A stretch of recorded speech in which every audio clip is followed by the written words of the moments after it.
So everything that we ever talk about is about helping you to realize that you are always the new expanded version, and when you are moving in the direction of that new and expanded version, you feel good, and when you're not, you don't feel good.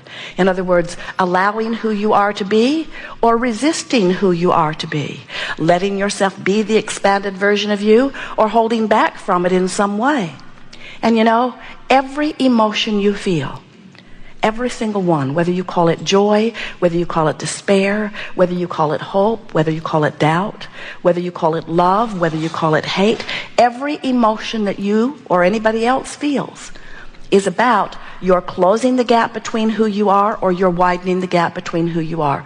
Every emotion is about that.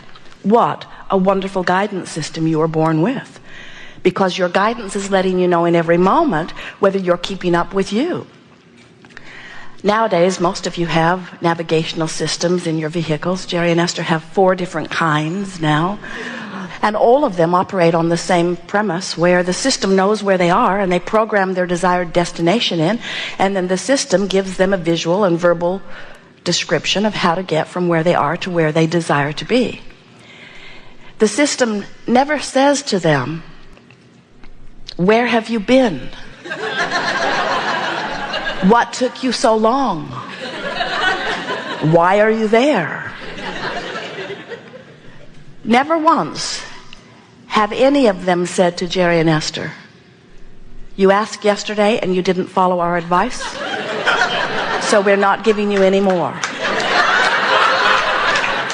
It's just a straightforward system based upon 2 relationships. Where are you in relationship with where you want to be?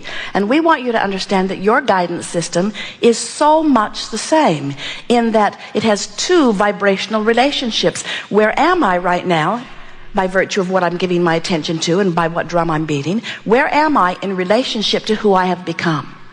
And we want you to remember that the way you feel and all of your enlightenment, expansion, joyous beingness is not based upon what anybody else is doing. It's all about what you're doing in relationship with what your life has caused you to become.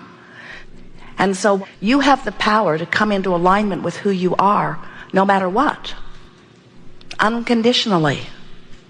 And when you learn to focus in ways that allows you that alignment, you'll feel the true power of who you are. One who's connected to the source within is more powerful than millions who are not. So when you come to care about how you feel, and you begin to pick your way through life, through thoughts, through experiences, through television channels, through food buffets, through relationships, as you pick your way through, caring about how you feel as you focus, and you train yourself to keep focusing into something that feels a little better and a little better and a little better and a little better, until you train yourself to see your world through the eyes of Source, then you will begin to live your life as you intended when you came forth into this physical body. Not one of you said, "I'll go forth into a human form, but before I get there, get it all cleaned up. And then I'll be born into a feathered nest where all I have to do is just look around and feel good." Not one of you said that. Every one of you said, "Let me at it. I'm eager to go. I know the variety will inspire my expansion. And when expansion occurs, I'll turn my undivided attention toward my expansion. And I'll have this glorious ride on this wonderful river. I will be fulfilled. I am eternally expanding." That's what every one of you said. We said we would remind you when you forgot. Because your guidance system itself, even though it's reminding you, you have sort of numbed yourself to that. In other words, you would think that when you feel strong negative emotion that you'd get the signal you're off your track. But some of you have become confused about what your negative emotion means, because instead of paying attention to your own guidance and coming into alignment with who you really are, many of you begun to listen to those outside of you who are serving their interests, and that's all right for them to serve their interests, but it's not all right for you to serve their interests instead of your own. If you're not selfish enough to come into vibrational alignment with who you are, you have nothing to give anyone anyway. So do you acknowledge that you are eternal beings? And does it make sense to you, since there is this eternal part of you, that this eternal part of you has a very strong point of attraction? You can tell just by the thoughts you think. When you've been pondering something softly, you don't see much forming around it initially. But the more you give your attention to something, the more it begins to show up in your experience. Have you proven that to yourself? So you're getting the sense of law of attraction and its powerful response to the vibration that is at the heart of things. Law of attraction is the most powerful law in the universe, and it's the law that says that which is likened to itself is drawn. That's the law that says when you set your radio dial on 6:30 a.m., you're going to hear what's being broadcast on 6:30 a.m. You can't set your tuner on one frequency and hear what's being broadcast on another frequency. The frequencies have to match up. And law of attraction is the manager of vibrational frequencies. So we've been talking to Esther and Jerry about law of attraction since 1985. And even today, when Esther is on her way someplace and she will say, there will be a parking place right in front for us. I can see it in my mind's eye. And I like those when somebody backs out just as I come in, because those are the ones that I can feel are really being orchestrated for me.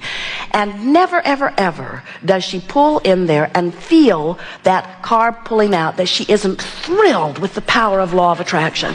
Every single time. As they're driving down the freeway and she looks at her odometer and it says 111 at the same time that the mile marker says 111, she thrills with the power that law of attraction has brought her to focus upon these things. In other words, we want you to use the ability to focus, and we want you to think about convergence. We want you to think about this orchestration that law of attraction provides for you, where all things that are important to you, all things that are vibrationally active within your vibration, converge, and that's what makes up your life experience. So we can feel that you're sort of getting the idea of law of attraction, but we want to give you another awareness of it. And if you can hear this in the powerful way that we are projecting it to you, a whole new understanding of life and emotion and creation is going to erupt within you. So you acknowledge that you are eternal beings, yes? Yes. And you acknowledge that you've been in this physical body for a while, yes? And the relationship time-wise between the amount of time in this body is, and this eternal you is something else altogether, yes? So you've been in the process of becoming this God self that is you, yes? You're getting the sense of who you really are in relationship to who you really are? Who you really are. Now, we're not wanting to diminish who you are in this physical body. We just want you to think law of attraction has been responding to this part of you for a very long time. Do you get that? And can you imagine what kind of current is being summoned toward that part of you? So now consider this. So here you are, this powerful, attractive being, and you come into the physical experience where you bang around, you don't know what you're doing, you're sort of blind and little and bald and you have no teeth and you're banging around. And you're exposing yourself to all kinds of experiences, and you give birth to rocket of desire after rocket of desire, which, this is the part we want you to remember, source energy rides those rockets of desires and becomes the non-physical vibrational embodiment of the new expanded you. Can you feel that? Now that's what law of attraction is responding to. This new version of you, this weller, richer, clearer minded, nicer, more expanded version of you. That's who you have become. That's what law of attraction is responding to. And you know what that does for you here in your physical body? It gives you a feeling of momentum that goes this way. We want to call this downstream. In other words, it's this effortless downstream calling. Nothing that you want is upstream. Everything that you want is being held by the you that is really you, and law of attraction is dominantly responding to that evolved version of you, and that's what causes the momentum of the stream. So when you get that and you begin choosing thoughts that let you move in the direction of who you really are, you feel wonderful. And when you choose thoughts that do not let you move in the direction of who you are, you don't feel so good. So downstream is closing the gap between you and you. Upstream is widening the gap between you and you. And everything about your emotions is letting you know about that. We want to help you to find more and more downstream statements. We want you to realize that while we're all the time crowing about love and appreciation and joy and alignment, which is where you perceive your freedom and empowerment, and we are not proponents at all of despair and fear and disempowerment, we want you to know that if you're over there in despair, you can't all of a sudden jump over here to appreciation. It's not possible. The frequencies are too far apart. And you don't need to do it anyway. This stream is moving toward this expanded version of you. And when you stop the struggle, which is the only thing that's got you pointed upstream anyway, when you stop feeling unworthy, when you stop not liking yourself, when you stop hating others, when you stop looking for reasons to feel bad, and you begin looking for more reasons to feel good, you will be on your way, and quickly. So we would like you to replace all of those emotions that you have been feeling with the quest for one emotion. And maybe emotion isn't the best word for this, but it is the word we want you to reach for. Reach for the feeling of relief. Just the thought that feels a little better from where I am. Not big relief. Can't find big relief. Big relief is vibrationally far apart. Little relief is very easy to accomplish. As Jerry and Esther are romping across the nation, they drove for 3 days from Colorado over here in the last 3 days, the monster bus. And as they are driving along those beautiful, beautiful highways, mostly wide open road, but quite a bit of construction. And every now and again, a flagman would hold up that awkward sign and bring them all to a halt.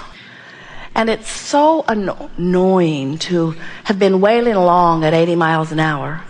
You didn't hear that, 70 miles an hour. You didn't hear that, 60 miles an hour. It's so annoying to have been wailing along and then all of a sudden to not be moving at all. And Esther is thinking, how long can this be? There must be 5 million cars that are being allowed to come this way while we are sitting here. But in time, the sign is turned and they are allowed to slowly begin moving. And even though they are moving much more slowly than they were before, the moving feels so much better than the sitting there. And couldn't you imagine how Esther would feel if they made her turn around and go back to Colorado? And so we're wanting to suggest to you that that feeling of relief always comes when you begin to move toward what you want. As they're traveling about, they know which way to go.